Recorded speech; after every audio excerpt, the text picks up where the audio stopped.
On a wax cylinder recorded in the late 19th century, a woman's voice rises and falls in a language that had nearly disappeared. The recording is fragile and scratchy, but the voice is clear enough to hear the rhythm of the words.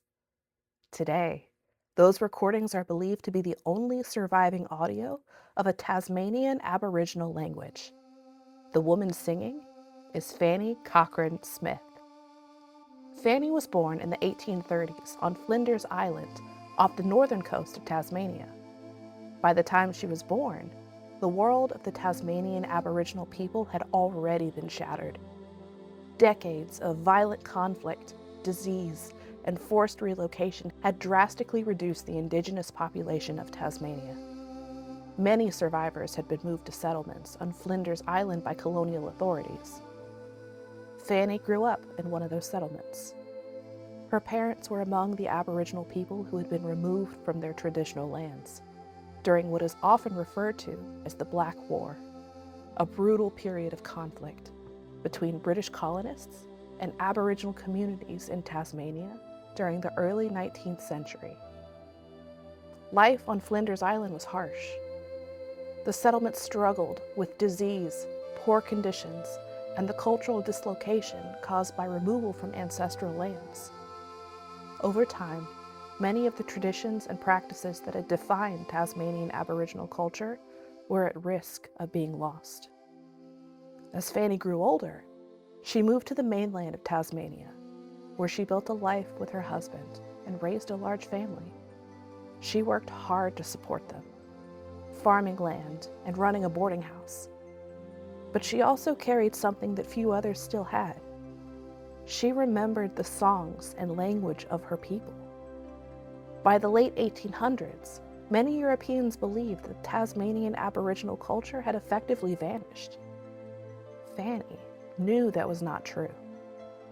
When anthropologists and researchers began showing interest in preserving what remained of the language and traditions, she agreed to record several songs.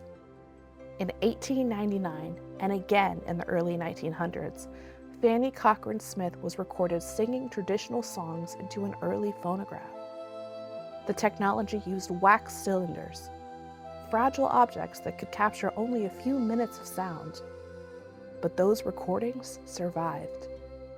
Today, they remain some of the most important cultural artifacts connected to Tasmanian Aboriginal history. They carry the sound of a language that had been pushed to the edge of extinction and preserve a small piece of a culture that colonial violence had nearly erased.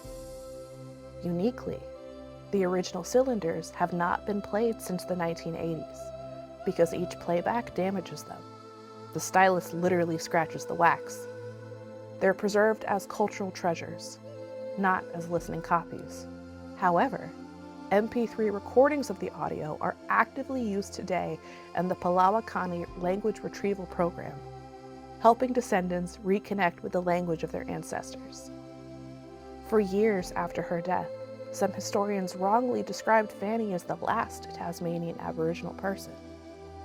That claim ignored the reality that many Aboriginal families and communities continue to exist, preserving identity and heritage despite generations of displacement and discrimination. But Fanny Cochrane Smith's recordings still hold a special place in that history. They're not just historical documents. They are a voice, traveling across more than a century, reminding people that even when culture is pushed almost to silence, its stories can still be heard. History is full of choices.